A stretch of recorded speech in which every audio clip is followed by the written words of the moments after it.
ಈಗ ನೀವು ಹಿಂದೆ ಮಾಡಿದಂತಹ ಧಾರಾವಾಹಿಗಳು ಅಮೃತಧಾರ ಇರ್ಬೋದು, ರಾಮಾಚಾರಿ ಇರ್ಬೋದು, ಆ ಪಾತ್ರಗಳಿಗೆ ಕಂಪೇರ್ ಮಾಡಿದ್ರೆ ಈ ಪಾತ್ರ ಡಿಫ್ರೆಂಟ್ ಆಗಿರೋಂಥದ್ದು. ಹೇಗೆ ಅನಿಸುತ್ತೆ ಸಿನಿಮಾ ಪಾತ್ರ?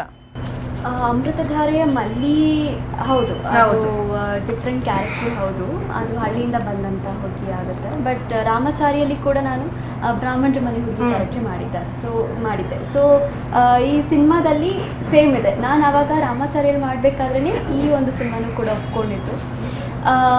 ಸೊ ಅದರಲ್ಲಿ ಕೂಡ ನಾನು ಇನ್ನಸೆಂಟ್ ಆಗಿದ್ದೆ, ಸ್ವೀಟ್ ಗರ್ಲ್ ಆಗಿದೆ, ಇನ್ನೂ ಕೂಡ ಅದೇ ಥರ ಕ್ಯಾರೆಕ್ಟರ್. ಆ್ಯಂಡ್ ನನ್ನ ಪರ್ಸ್ನಲಿ ಕೂಡ ಹಾಗೆ ಇರೋದ್ರಿಂದ ನನಗೆ ಏನಂತಾರೆ ಅಂದರೆ ಜಾಸ್ತಿ ಏನು ಪ್ರೆಷರ್ ಇರಲಿಲ್ಲ ಈ ಒಂದು ಕ್ಯಾರೆಕ್ಟರ್ ಮೇಲೆ, ಆ್ಯಕ್ಟಿಂಗ್ ಮೇಲೆ. ಆ್ಯಂಡ್ ನಮ್ಮ ಸಿನಿಮಾದಲ್ಲಿ ಮಾಡಿರೋ ಎಷ್ಟೋ ಕ್ಯಾರೆಕ್ಟರ್ಸ್ಗಳು ಅಂದರೆ ಇವರು ಸೂರಿ ಕೂಡ 8 months ಇದು ಪ್ರಾಕ್ಟೀಸಸ್ ಮಾಡಿದ್ರು, ವರ್ಕ್ಶಾಪ್ಸ್ ಮಾಡಿದ್ರು. ಬಟ್ ನನ್ನ ಕ್ಯಾರೆಕ್ಟರ್ಗೆ ಜಸ್ಟ್ 1 month ಅಷ್ಟೇ ವರ್ಕ್ಶಾಪ್ ಆಗಿದ್ದು. ಸೊ ನನಗೆ ಅಷ್ಟೊಂದೇನು ಪ್ರಾಬ್ಲಮ್ ಆಗಲಿಲ್ಲ. ಆ್ಯಂಡ್ ಈಗ